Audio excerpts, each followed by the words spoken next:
Hi, I'm Jeff Petty. I'm a program manager on the Windows accessibility team, and I'm happy to introduce you to some of the investments we're making in accessibility for both developers and end users this summer. Let's dive in by starting with what's new for developers. On this first slide, I'm going to take a moment to give you an overview of some of the investments we're making, and then I'll walk through specific examples.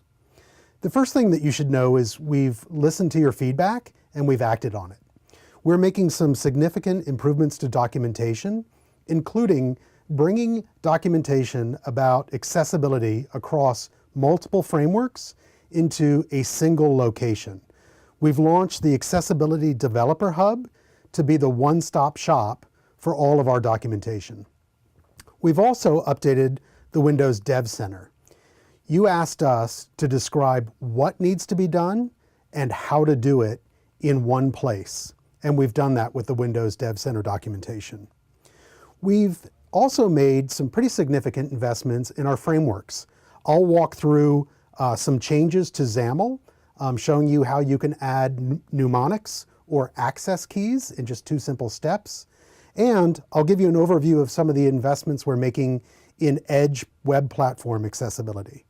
Finally, I'll wrap up by showing you some of the tools that we've created to make it easier to both code accessible applications and to test for accessibility once you've deployed those applications. Let's start by taking a look at the Accessibility Developer Hub. Now, you'll know that you've got to the right place when you launch the hub and you're welcomed by Hal Lasko. Let me show you how to get there. I'm just going to search for Microsoft Accessibility Developer Developer Hub, and it will be the top recommendation. And if I click through, I'm greeted by Hal Lasko and a host of content about creating accessible apps. The first thing that you'll notice right here on the right is we have all of our recent blog entries on creating accessible apps that include oftentimes sample code. If you're just getting started, I recommend this section where we have both videos and an ebook where you can learn more about our accessibility API and how to implement great apps. As you scroll down through the content, you'll see that we have documentation that is both framework specific and process specific. So if you're designing, building, or deploying, we've got articles across different legacy and modern frameworks for you. If you're somebody that would prefer to learn by watching videos, we've pulled what we believe are the top videos to this location. And then there's a host of other resources like sample code and forums where you can ask questions, and we'll be sure to reply to them. So if you're looking for the one-stop shop for all accessibility-related content, I recommend the Accessibility Developer Hub. Let's go one step further, though, and talk about some of the changes that we've made to the Windows Dev Center. And again, you'll know you've got to the right place if you see an overview of accessibility that looks a little different from MSDN today. Let me show you how to get there. Again, I'll just start with Bing, and I'll go to the Windows Dev Center. Oops. And it'll be the first recommendation. From there, I'm going to get introduced to a bunch of different topics. Where I want to focus is on design and UI. And in particular, I want to look for usability. Once I click through usability, I'm greeted with a bunch of different accessibility-related content. And in particular, there's an overview that I generally start with. And when I get into the content, I'm greeted with a nice hierarchical menu that anchors the content, which is a great improvement. And all the topics are broken down in this particular article on the right. As I scroll through, you'll see there's a good bit of content. It's in digestible chunks. And perhaps most importantly, certainly for me as a developer, there are cases where we're providing guidance. And in many of those cases, there are sample code embedded directly within the article. If you do have feedback about other examples that you'd like to see, just let us know. We're happy to act on that feedback to make it easier to create accessible apps. So documentation, that's one of the first things that we've done for developers, but we've done a lot more, including some targeted improvements in our frameworks. And mnemonics in XAML are a great example of that. I think everybody knows what mnemonics are. If I'm in an application and I click the Alt button, I'll see what mnemonics or access keys are available to me. They're often highlighted with black backgrounds, as in this example. Now, the XAML code is actually very straightforward. Let's start with a common control, like a button, and all we have to do is add one property, access key. In order to display the black rectangle with the access key itself, we have to add two events and two event handlers. So the events are access key display dismissed and access key display requested, and the event handlers are here. Now, what's nice about this, and I'll click over to the C# code behind so you can see it, and just pause if you want to copy the code, is that a developer can choose to tailor how those access keys are presented simply by modifying the code behind. So really very straightforward to add additional accessibility features like mnemonics or access keys to your XAML applications. Now, when it comes to the web platform, we are investing very deeply. I hope you're as excited about the new Edge browser as we are. This blog that went out in February of this year gives an overview of the investments that we're making in 2016. At the top of the list was extensions. Support for extensions is coming, which is exciting. The second item on the list was greater support for accessibility, which I'm excited about. Third was additional investments in fundamentals like performance and security. So accessibility is towards the top of the list. And if you click through and you look at the blog, you'll find that the accessibility investments are deep and varied. I won't read through all of these. Instead, let me summarize it this way. If you're implementing standard web pages or web pages that adhere to good accessibility standards, they're going to work well with Edge and on Windows. Put simply, things like ARIA label will be recognized by our accessibility API and will be handled properly by our built-in screen reader, which is Narrator. So if you're adhering to standards, you can build pages once and you can deploy them on browsers like Edge, Firefox, and Chrome, and your users will have a good, accessible experience. Now, let's assume that you've leveraged our documentation and some of these investments in our frameworks. How do you know if your users are actually getting a good experience? Well, the documentation explains a host of different things that you can do to test. It's not as simple as just use one tool or check for one persona like a user who is blind or low vision.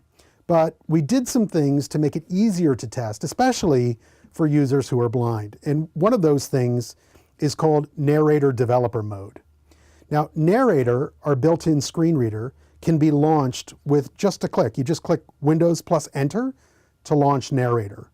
Once you have a screen reader up and running, you can then enter developer mode by clicking Shift plus Caps Lock plus F12. Let me show you what that would look like. In this example, I'm just bringing up an application like News.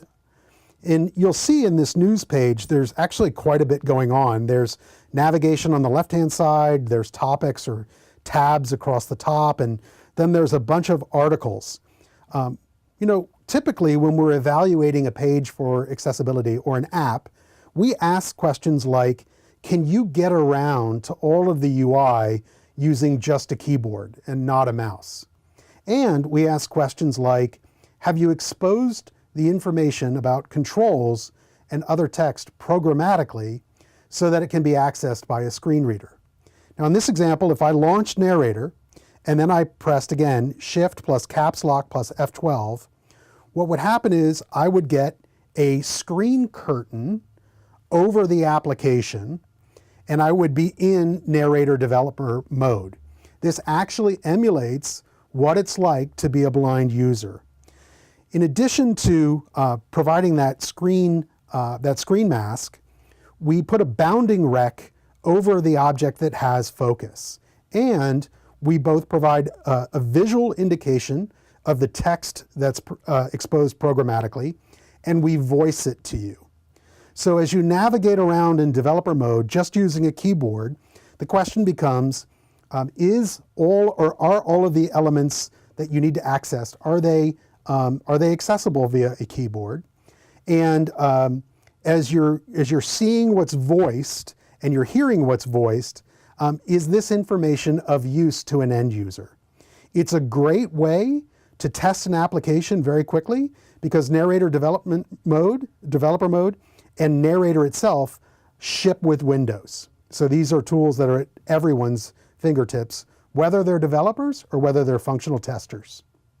Now, this is a great simple tool that should help you validate your apps and other content. But some of you may be asking, hey, what about Visual Studio? What are we doing to discover these issues early in the development lifecycle when they're least expensive to address? We've got an answer for that too. We've been investing in a tool called App Analysis that will help you find, triage, and address common accessibility issues. Now, this screenshot may be a little bit difficult to see on this video, so let me describe what's coming. In this case, we've got a XAML window, and I'm actually looking at the XAML markup, and we've run the App Analysis tool. What it's done is it's flagged a control that has no accessible name. Now, the nice thing about this tool is that we've focused on what exceptions we're going to throw to minimize noise. So we're only throwing exceptions that we have a high confidence are valid exceptions. And in addition to identifying the exception, we provide specific guidance about how to remediate the issue so your users will have an accessible experience. We've covered a lot of ground for developers. Let me tell you a little bit about what we're doing for our end users too, because we're making significant investments that will benefit them. First, you should know that in this first release this year, we're going very deep in investments for users who are blind or low vision and benefit from Narrator, our built-in screen reader. We're doing things like investing in documentation, providing tutorials and additional product documentation for both new users and advanced or expert users. We're tuning Narrator performance so that it's highly responsive, which is critical for users that rely on it. We're working very closely with teams like the Inbox Mail team and the Word team to have great authoring and reading experiences using Narrator. And we're investing in Narrator usability. There are straightforward things like making the keyboard shortcuts more familiar for screen reader users who use other leading screen readers on our platform. We're improving the keyboard layout so it's better ergonomically. And we're simplifying the keyboard interaction. We can do things like using heuristics, determine what a user is trying to accomplish, and we can save them some steps and make it possible to both navigate and edit content using just a few arrow and tab keys. We're making significant improvements in our text-to-speech by deploying new voices that cover a broader set of locales, and we're increasing the top speed of some of those voices so that users get high-speed voices which increase their productivity. Finally, we're implementing other improvements like accessible auto-suggest so that when you're navigating through Cortana, the Edge One box, or just typing an address in Mail, those auto-suggest features will be fully accessible to users who are blind. I hope that you're taking away that Microsoft is investing deeply in accessibility. That's certainly the case. We believe there's a clear business case for delivering great experiences for all of our users. And our ask of you is to reach a broader audience and differentiate your apps by focusing on accessibility. Check out the Developer Hub and the Design and UI site for specific guidance, and leverage the new tools once they're available to make it easier to create accessible experiences. Thanks for your time and enjoy the rest of Build.